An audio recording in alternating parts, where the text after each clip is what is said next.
Chaque jour, Charles et Carole vous présentent la leçon de l'école du sabbat.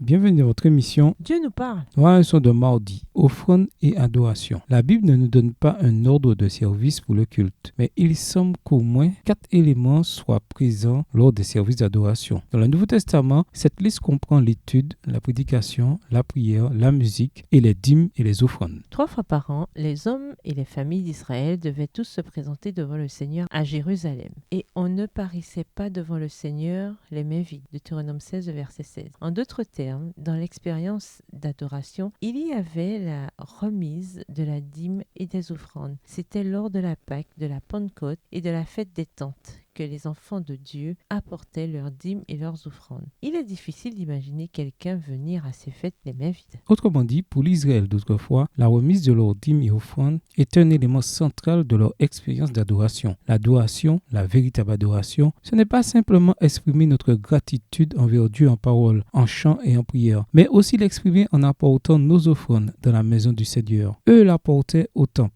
Nous l'apportons à l'église le sabbat comme un acte d'adoration. Lisons 1 Chronique 16, verset 29, Psaume 96, versets 8 et 9 et Psaume 116, versets 16 à 18. Comment appliquer les principes exprimés dans ces versets à notre propre expérience d'adoration? 1 Chronique 16, verset 29. Rendez à l'Éternel gloire pour son nom, apportez des offrandes et venez en sa présence. Prosternez-vous devant l'Éternel avec de saints ornements. Psaume 96, les versets 8 et 9.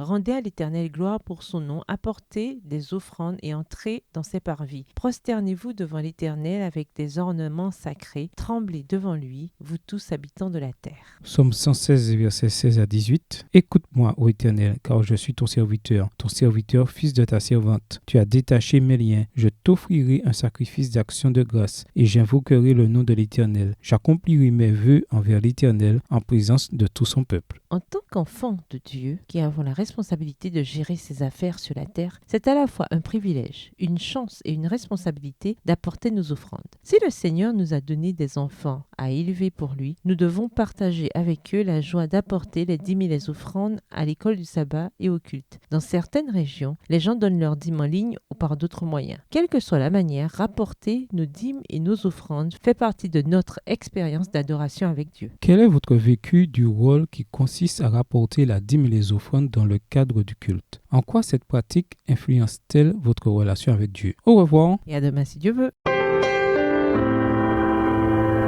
Dieu nous parle. Chaque jour, Charles et Carole vous présentent la leçon de l'école du sabbat.